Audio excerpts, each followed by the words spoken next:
Halo rekan-rekan pemilih soft skill yang baik, kita bertemu kembali dalam video pembelajaran ini. Nah, apa yang akan kita bicarakan atau apa yang akan kita diskusikan hari ini, kita akan mencoba melihat atau memperdalam bagaimana ternyata jenis-jenis argumen itu masih bisa kita bicarakan selain apa yang sudah kita diskusikan pada video-video sebelumnya. Nah, hari ini akan lebih spesifik ya. Kita akan bicarakan nanti jenis argumen yang kita sebut nanti argumen deduktif spesifik yang nantinya akan berujung pada jenis-jenis silogisme. Nah, semoga Anda mendapatkan informasi baru terkait dengan hal ini, dan bagi Anda mungkin yang sudah pernah mendengar istilah-istilah yang akan kita diskusikan nanti, semoga juga ini memperkaya ya pengetahuan kita tentang konsep-konsep argumen deduktif secara spesifik hari ini. Silakan disaksikan dan silakan dipahami, dan mungkin silakan juga bisa berlatih hal-hal yang berkaitan tentang topik yang kita bicarakan pada hari ini.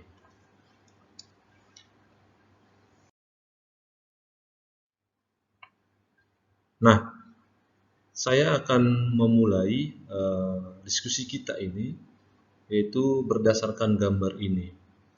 Nah, sejenak kalau Anda pikirkan, kira-kira gambar apakah ini? Ya, Anda mungkin punya jawaban masing-masing.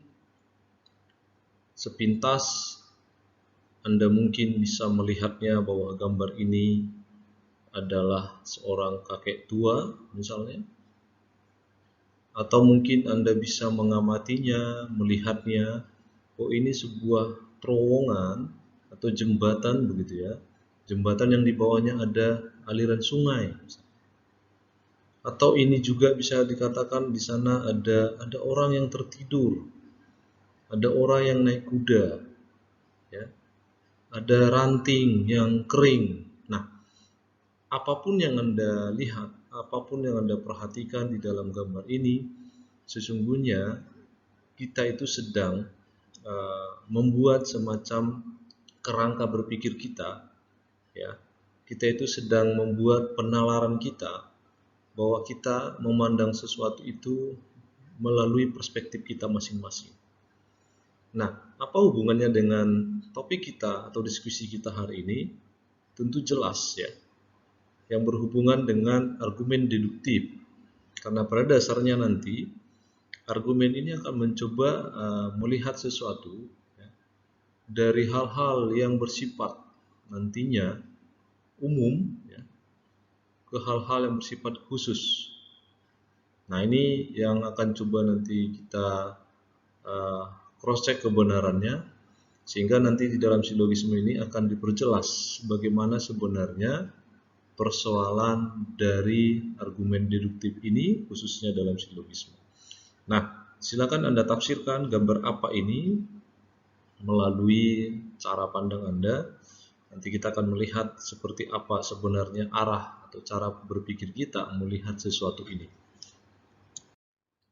Nah, oleh karena itu di dalam pembahasan ini sesungguhnya akan lebih baik jika dilihat ternyata argumen itu ya, jenis-jenisnya itu ada dua sesungguhnya. Apa yang kita sebut nanti dengan argumen deduktif, atau ini juga sering dikenal di dalam kalangan bahasa atau ilmu bahasa dinamakan logika deduktif ya. Dan yang kedua adalah ada argumen induktif, atau ini sering juga disebut dengan logika induktif.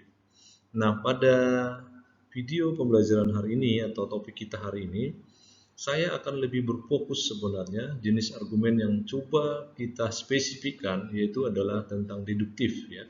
Karena untuk yang induktif nanti akan ada video selanjutnya. Nah, oleh karena itu pada pembicaraan ini akan lebih difokuskan penekanannya tentang logika atau argumen deduktif. Nah, jikalau kita melihat atau merujuk konsep atau definisinya, sebenarnya jelas ya, bahwa antara dua bentuk penalaran ini atau dua bentuk logika ini atau dua bentuk argumen ini sesungguhnya itu jelas bertolak belakang. Nah, jikalau dia argumen deduktif ya, atau logika deduktif, seperti yang saya katakan tadi, akan berangkat ya, atau cara pandang atau hal-hal untuk melihat sesuatu ya, menarik kesimpulan dari hal yang umum ke hal yang khusus atau hal yang general ke hal yang partikular.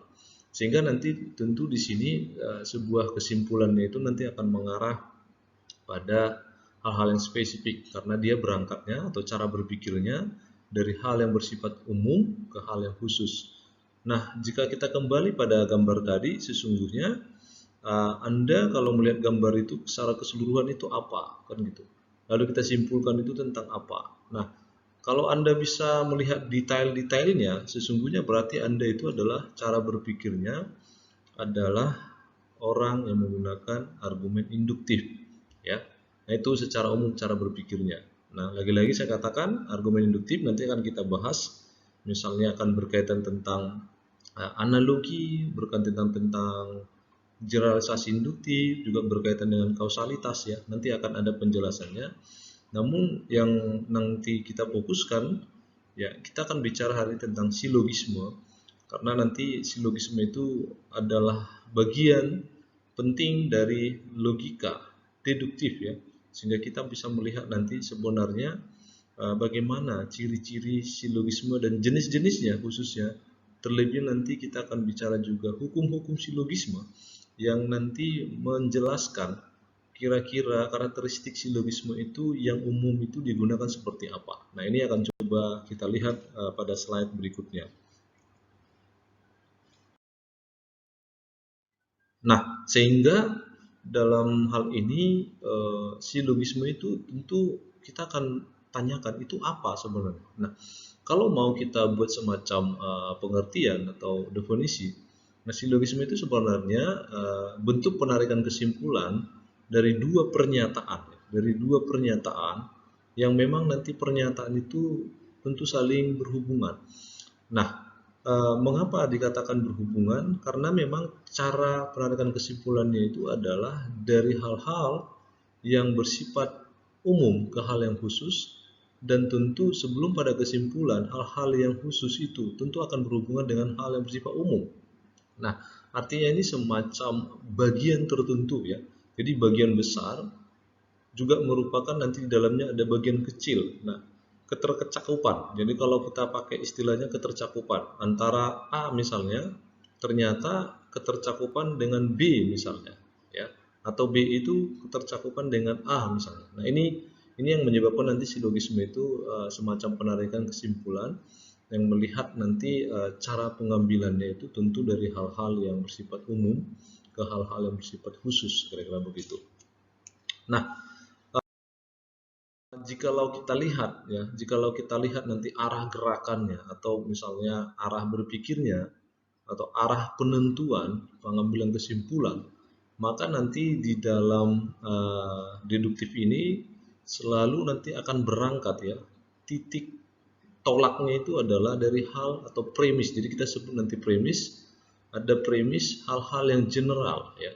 Jadi premisnya itu nanti akan bersifat hal-hal yang general. General artinya hal-hal yang bersifat umum, luas.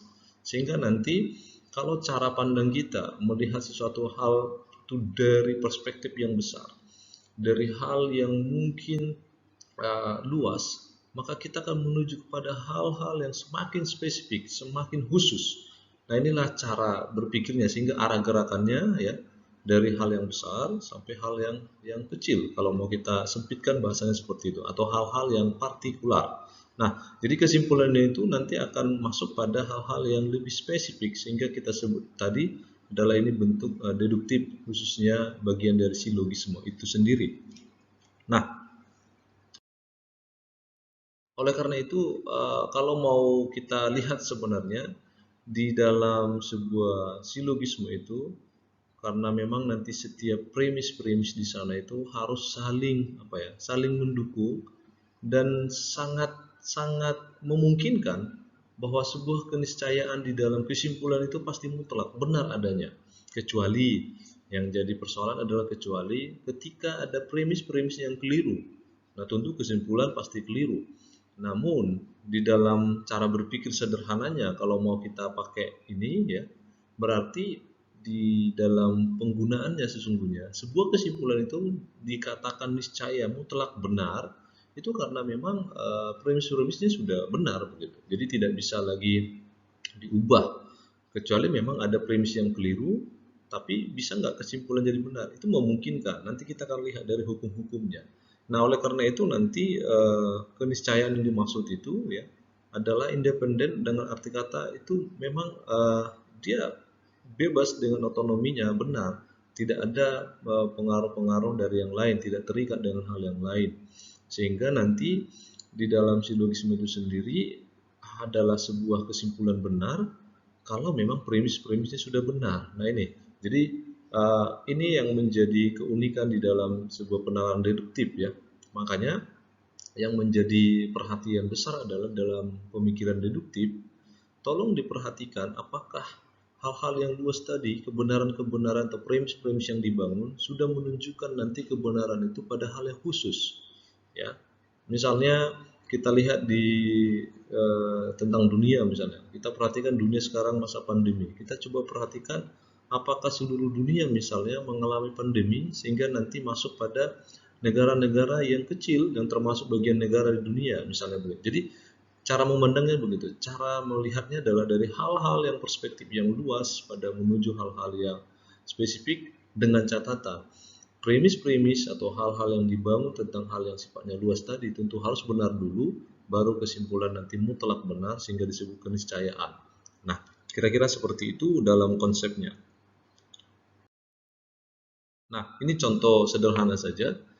Contoh sederhana supaya Anda bisa lebih memahami apa yang saya sampaikan. Misalnya, nah di dalam nanti silogisme itu akan ada istilah premis umum atau yang kita sebut dengan premis mayor ya. Ada premis khusus atau premis minor, ada kesimpulan. Nah, contohnya seperti semua dosen soft skill sedang mengajar secara daring ya. Semua dosen soft skill itu artinya berarti kita sedang membuat cara berpikir luas. Kita membuat semua dosen soft skill. Nah, artinya berarti akan ada orang-orang yang mungkin secara spesifik atau khusus disebutkan yang termasuk bagian dari keanggotaan atau ketercakupan dari kata semua dosen soft skill. Maka dalam hal ini tidak boleh kita masukkan di luar dosen soft skill. Ya, misalnya ada dosen matematika, ada dosen kimia, begitu ya, ada dosen kedokteran, nah, ada dosen yang berkaitan tentang jurusan PAK, ada dosen yang berkaitan tentang manajemen kan tidak. Artinya sudah diberikan cara berpikirnya, ketercakupannya adalah semua dosen soft skill, jelas ya. Sedang apa? Sedang mengajar secara daring, ya, mengajar secara online maksudnya. Nah, di sini sudah jelas cara berpikirnya, ketercakupannya sudah jelas, maka diambil satu premis khusus, ya. Diambil keanggotaan dari kata semua dosen soft skill, dimunculkanlah satu nama, misalnya John Tersitorus adalah dosen soft skill. Nah, apa kesimpulannya? Jelas. Pasti kesimpulannya adalah bagian dari spesifik ya. Tentu adalah sebenarnya John Tersitorus sedang mengajar daring. Nah, ini adalah contoh penalaran dalam bentuk silogisme sederhana yang kalau mau kita pakai rumusnya itu misalnya A sama dengan B gitu ya, C sama dengan A, maka kesimpulannya C sama dengan B ya. A itu bisa kita andaikan itu adalah premis umum yang memang mengandaikan ada hal yang besar. B itu kita katakan adalah bisa kita katakan misalnya bagian predikatnya yang memang melihat memperjelas apa yang sedang dikerjakan oleh si A misalnya. Nah, C itu kita katakan adalah bagian keanggotaan dari yang A tadi, ya. Kemudian dimunculkan lagi yang A sehingga kesimpulannya C sama dengan B yang artinya John Tersitorus sedang mengajar secara daring. Jadi kalau mau kita buat ini, semua dosen soft skill itu bisa kita simpulkan dengan A. Sedang mengajar secara daring itu kita simpulkan dengan B, predikatnya gitu ya. Nah, John Tersitorus kita munculkan C karena itu bagian dari yang A, ya, keanggotaan yang A, dosen soft skill, A lagi, sehingga kesimpulannya John Tersitorus sedang mengajar secara daring. Nah, kira-kira begini modelnya, cara berpikirnya, sehingga nanti di dalam proses penentuan kesimpulan itu, maka kebenaran atau kesimpulan itu mutlak karena memang premisnya sudah benar. Nah, ini yang menjadi keunikan silogisme itu sendiri. Nah, untuk memberi pemahaman yang lebih dalam lagi tentang ini, di sini ada istilah-istilah sebenarnya yang perlu diingat, dan ini sangat penting untuk melihat bagaimana sebenarnya nanti penggunaan istilah-istilah ini di dalam penerapan soft skill ini. Nah, khususnya nanti di dalam silogismenya gitu. Nah, seperti yang saya katakan tadi, ada istilah-istilah yang penting yang nantinya menjadi turut meyakinkan kita di dalam proses pembuatan silogisme yang benar. Nah, kita sebut yang pertama ada istilah premis umum, atau sering juga ini dibuat simbolnya PU, atau boleh juga disimbolkan premis mayor PM, ya, yang ditandai dengan kata-kata penunjuk, ya, misalnya kata semua. Nah, ini bicara ketercakupannya yang luas, semua, seluruh begitu. Ada premis minor, ya, atau nanti ini juga sering disebut PK, ya, premis khusus, atau PM, ditandai dengan kata sebagian, mungkin beberapa, kira-kira begitu. Nah, kesimpulan jelas adalah tanda dengan kata jadi, maka. Nah, ada istilah term. Nah, ini tolong diingat, term itu adalah sebuah kata atau kelompok kata yang mampu dijadikan menjadi subjek atau predikat di dalam silogisme. Jadi term itu bisa kata, bisa juga nanti kelompok kata yang bisa dijadikan di dalam subjek dan predikat di dalam silogisme ini, ya. Jadi ada term mayor. Term mayor itu biasanya langsung disimbolkan adalah predikat dalam kesimpulan. Term minor, ya, kita sebut itu adalah subjek dalam kesimpulan. Nah, yang menarik adalah ada term tengah atau TT. Term tengah ini adalah memang term yang selalu muncul baik di premis mayor dan premis minor. Nah, justru dengan adanya term mayor nanti bisa ditarik sebuah kesimpulan, kira-kira begitu. Nah, ini yang perlu diingat dan menjadi hal penting menurut saya, sehingga nanti di dalam proses pembuatan silogisme akan semakin baik jikalau kita betul-betul mengingat istilah-istilah ini, karena bicara silogisme maka istilah-istilah ini sebenarnya hukumnya patut untuk diingat, sehingga nanti silogisme yang kita bangun, cara penalaran silogisme yang benar itu akan tercipta dengan baik, kira-kira begitu. Nah, selanjutnya bagaimana sebenarnya jenis-jenis dari silogisme itu sendiri. Nah, pada hari ini kita akan melihat sebenarnya ada bentuk tiga jenis, ya, tiga jenis dari silogisme itu. Apa yang kita sebut nanti istilah silogisme kategoris, ya. Dalam hal ini nanti mengkategorikan atau mengelompokkan. Yang kedua ada yang disebut dengan silogisme disjungtif. Dalam hal ini nanti semacam pemberian pilihan-pilihan, ya, pilihan-pilihan tertentu yang menyebabkan nanti harus ada putusan pada atas apa pilihan yang kita ambil, kira-kira begitu. Nah, yang ketiga ada yang disebut nanti dengan silogisme hipotetis, yang kita sebut juga nanti ini semacam silogisme yang sedang mengandaikan, sehingga nanti di sini akan menggunakan konsep jika maka, ya. Nah, di sini nanti akan kita lihat. Nah, bagaimana persoalan-persoalan berkaitan dengan ketiga silogisme ini, sebenarnya ciri-ciri dari ketiganya masing-masing akan ada, artinya nanti akan bisa diperlihatkan bagaimana karakteristik yang unik, ya, dari ketiga bentuk dari silogisme ini. Oleh karena itu, di slide berikutnya kita akan coba melihat lebih dalam lagi sebenarnya ciri-ciri yang melekat pada masing-masing jenis silogisme ini. Nah, kita bicarakan yang pertama, apa konsep dasar dari silogisme kategoris? Sebenarnya yang perlu diingat adalah silogisme kategoris adalah bentuk silogisme yang memang sengaja mengkategorikan atau mengklasifikasikan ya hal-hal yang ingin disampaikan sebagai sebuah bentuk argumen pada orang lain.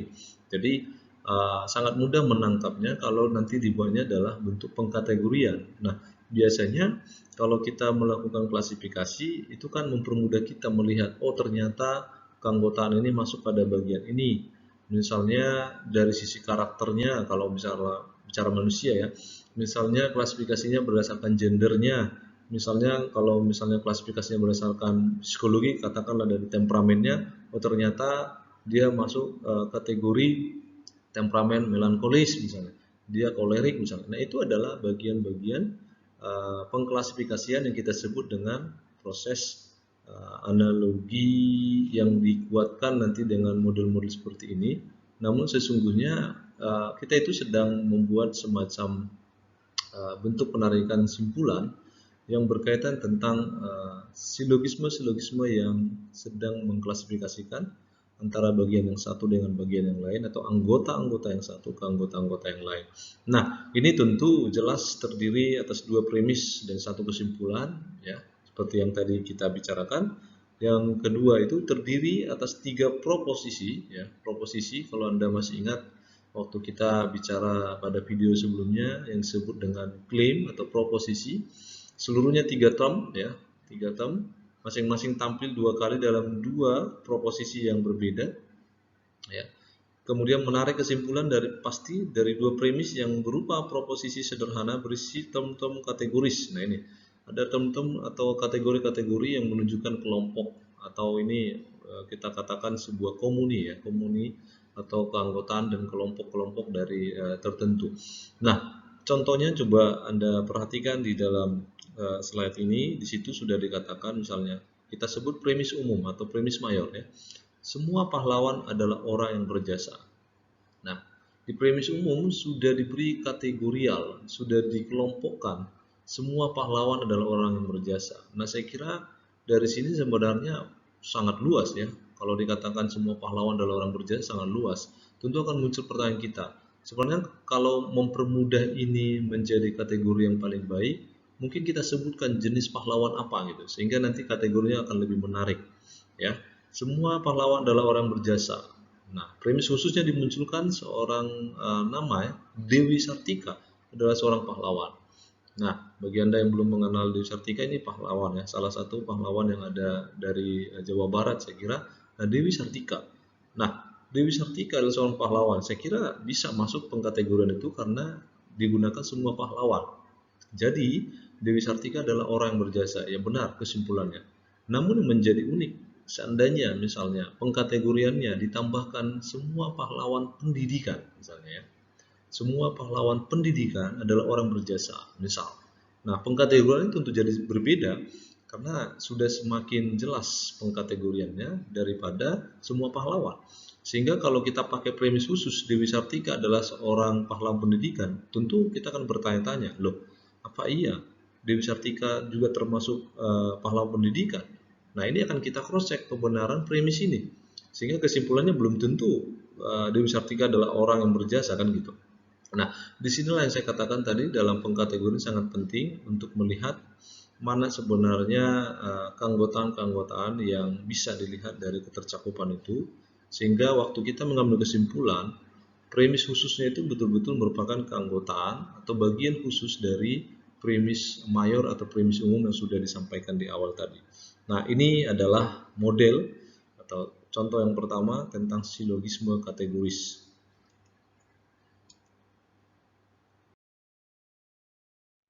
Nah, yang kedua, kita coba lihat ada jenis silogisme disjungtif. Nah, sesungguhnya silogisme ini bisa kita lihat dari sisi penggunaan pilihan ya. Sehingga nanti disebut dalam premis ini akan diajukan semacam dua alternatif pilihan. Nah, yang mana nanti yang menjadi pilihan yang akhirnya ditentukan atau diputuskan sehingga nanti memperlihatkan pilihan yang lain tidak terjadi kira-kira begitu. Oleh karena itu nanti dalam premis ini hanya bagian yang dipilihlah yang biasa diafirmasi atau yang biasanya terjadi sehingga dalam pilihan yang lain tidak akan terjadi. Sehingga nanti dalam model atau bentuknya ini kita sebut dengan ada istilah premis mayor. Nah, di dalam premis mayor ini atau premis umumnya itu akan ada cakupan yang besar, yaitu entah A atau B, ya. Jadi dalam arti di dalam premis mayor itu sudah disuguhkan dua alternatif atau dua pilihan yang bisa nanti dipilih. Lalu ada premis minor. Nah, premis minor itu misalnya di antara salah satu pilihan. Ternyata yang dipilih A misalnya. Berarti nanti kesimpulannya bukan B. Atau ternyata yang dipilih bukan A. Berarti kesimpulannya jadi B kira-kira. Jadi dari premis-premis ini sebenarnya pilihan mana yang akhirnya diambil, tentu itu akan mengafirmasi apa yang tidak diambil kira-kira begitu. Nah, supaya lebih memperjelas maksudnya dalam silogisme disjungtif, di sini sudah ada beberapa contoh ya. Misalnya saya katakan, Munir akan pergi kuliah atau menonton film, ya. Jadi istilahnya di sini Munir itu sudah diperhadapkan dengan pilihan, ya. Pilihannya alternatifnya apa? Bisa pergi kuliah atau bisa nonton film. Entah Munir nanti memilih untuk kuliah, tentu kan kesimpulannya tidak mungkin nonton film. Atau dia yang memilih nonton film berarti tidak pergi kuliah, kira-kira begitu. Nah, oleh karena itu dalam proses ini sederhananya adalah bagaimana sebuah alternatif pilihan itu bisa diambil dan tentu mengafirmasi atas pilihan yang diambil, ya. Munir akan pergi kuliah atau nonton film. Oh, ternyata pilihannya jatuh pada dia ternyata pergi kuliah, otomatis kan tidak pergi menonton film. Atau sebaliknya misalnya dia justru menonton film, otomatis dalam pilihan itu dia tidak jadi kuliah, kira-kira begitu. Atau contoh yang kedua, semua napi bersifat manusia atau kejam. Nah, di sini pilihan saja, ya. Pilihan saja, mana pilihan napi itu?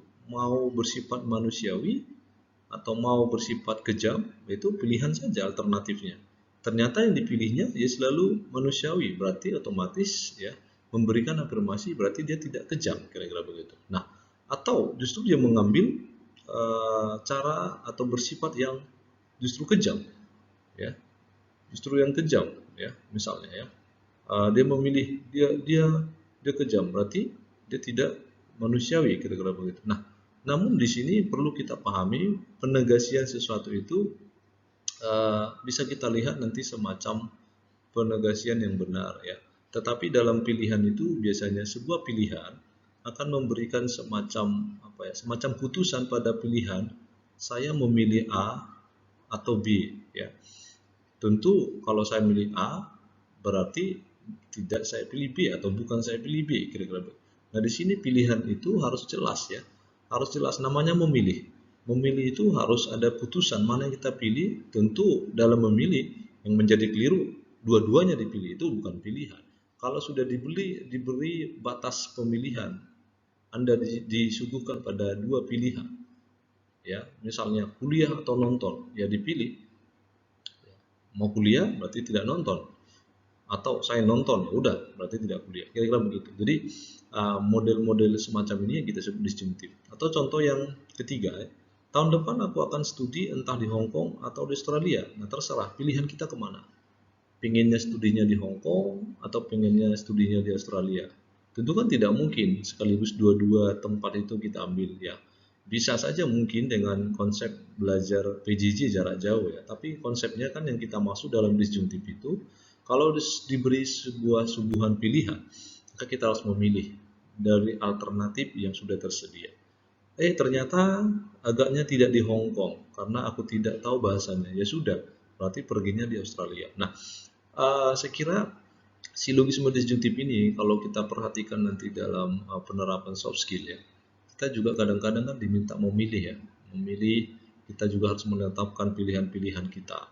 Dan di dalam penentuan-penentuan kehidupan kita juga kita akan diminta memilih atas pilihan mana yang kita ambil. Nah, tentu nanti alternatifnya itu yang tersedia seperti apa.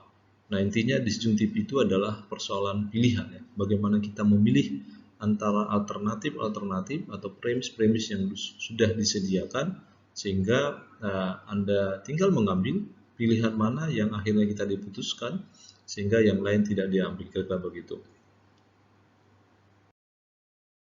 Nah, yang ketiga ada yang disebut dengan silogisme hipotetis. Nah, ini silogisme hipotetis itu lebih bercirikan semacam pengandaian, sehingga argumen ini sebenarnya sedang memberikan semacam kondisi pengkondisian sehingga diandaikan ya, sehingga kita sebut nanti premis-premis mayor yang memberi kondisional ya, mengkondisikan. Jadi seolah-olah mengkondisikan sesungguhnya, walaupun kita percaya bahwa silogisme hipotesis ini belum tentu terjadi, intinya begitu. Tapi dalam arti kita bisa mengandalkan itu suatu saat bisa terjadi, kira-kira begitu. Sehingga nanti dalam pengkondisian itu akan diafirmasi pada hal-hal yang disangkal ya. Nah, di sini nanti biasanya sih menggunakan jika maka ya. Premis mayor kalau memang nanti di dua-duanya itu ada jika dan maka. Jika A maka B gitu ya. Premis minor A akan terjadi. Ya, ternyata yang A yang terjadi. Berarti kesimpulan B akan terjadi. Misalnya saya contohkan, jika saya makan makanan pedas, perut saya sakit. Ternyata terjadi makan pedas, berarti otomatis ya perut saya sakit gitu. Ya, sederhananya begitu. Nah, contoh-contoh yang ada di sini saya kira bisa membuat kita semakin memahami. Misalnya, jika bangun kesiangan, aku akan terlambat tiba di kampus. Nah, ini diandaikan dulu, diberikan dulu kondisionalnya. Jika saya bangun kesiangan, ya. Nah, tentu kan belum terjadi apakah dia bangun kesiangan atau tidak. Nah, apa yang terjadi? Nah, di sini ada premis minornya. Aku kesiangan, ya, kesiangan. Berarti ya memang terlambat gitu. Nah, kira-kira begitu ya. Jadi artinya karena A itu dia akhirnya terlambat. Ya, semakin menegaskan, semakin mengafirmasikan bahwa karena dia bangun kesiangan, ya tentu ya siap-siap bahwa kita itu pasti akan kesiangan dan tentu akan terlambat di dalam kampus, dan ini yang menjadikan dia unik, menjadi pemberian kondisional, kira-kira begitu. Nah, jika uang kuliah naik terus, makin sedikit mahasiswa yang dapat kuliah. Gitu. Ya ternyata yang terjadi memang benar, uang kuliah naik terus, otomatis ya jadi makin sedikit mahasiswa yang dapat kuliah. Nah, kira-kira begitu. Jadi proses-proses seperti ini yang sering kita lakukan gitu ya. Jika aku merokok, aku akan merugikan kesehatanku sendiri. Nah, itu diandaikan dulu, diberi kondisional. Kita pikirkan dulu, wah kalau saya merokok, aku akan merugikan kesehatanku sendiri.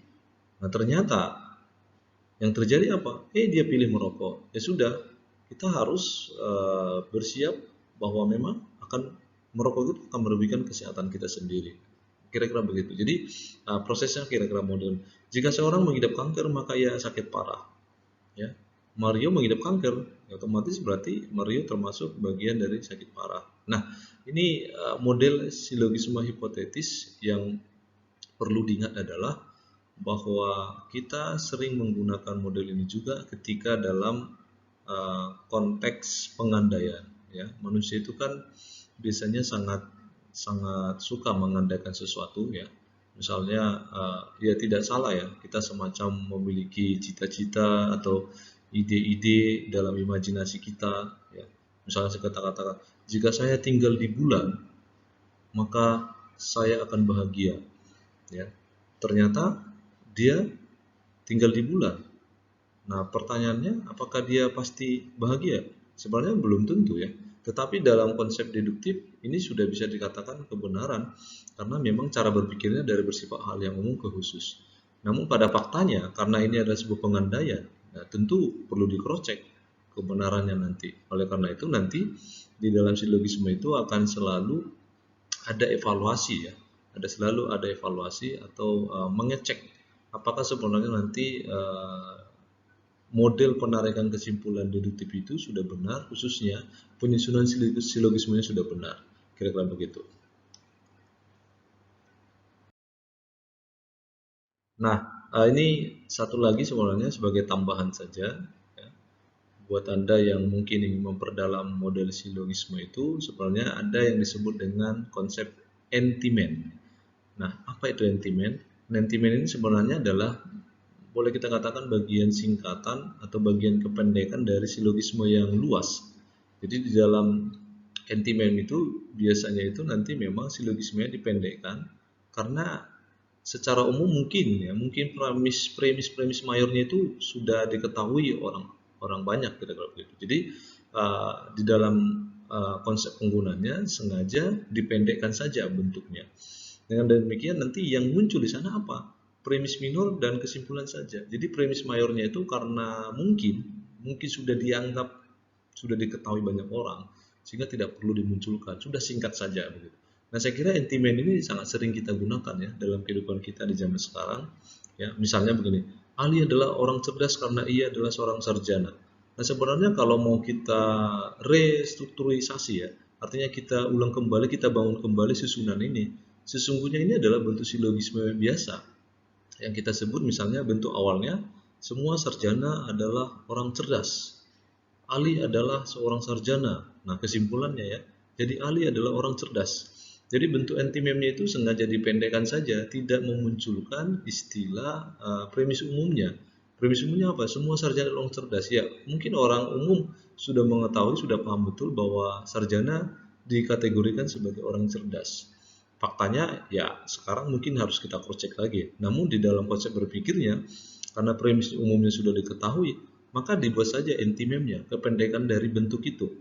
Jadi Ali adalah orang cerdas karena ia adalah seorang sarjana. Jadi hanya diambil premis minor dan juga kesimpulan. Nah, ini sebagai tambahan untuk Anda manakala ingin memperdalam bagaimana yang dimaksud dengan antimen, karena antimen ini cukup sering digunakan karena kadang-kadang ketika kita berkomunikasi dengan orang lain, kita tidak menggunakan bentuk silogisme yang utuh. Namun sering juga saya jumpai, kita mungkin mendengar bahwa banyak orang yang menggunakan model antimen seperti ini, kira-kira begitu ya. Nah, saya kira itu yang bisa kita pelajari, kita diskusikan.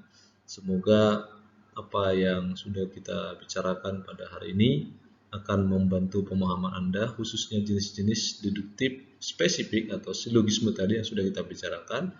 Nah, untuk membuat pemahaman Anda lebih baik, saya sarankan lebih banyak berlatih, melihat contoh-contoh silogisme yang lain, dan bahkan nanti di forum-forum nanti bisa dilihat bagaimana kasus-kasus yang berkaitan tentang silogisme, sehingga nanti proses pemahaman kita akan semakin utuh. Nah, jikalau nanti ada pertanyaan, silakan disampaikan, dan terima kasih untuk Anda semua sampai akhir video ini. Anda mengikutinya dengan baik, sehingga apa yang kita pelajari bisa menambah wawasan, informasi, atau pengetahuan pada Anda semuanya, sehingga dengan sendirinya semakin memperkaya kita untuk mengembangkan soft skill kita semakin baik. Terima kasih untuk Anda semua, sampai bertemu pada video-video selanjutnya.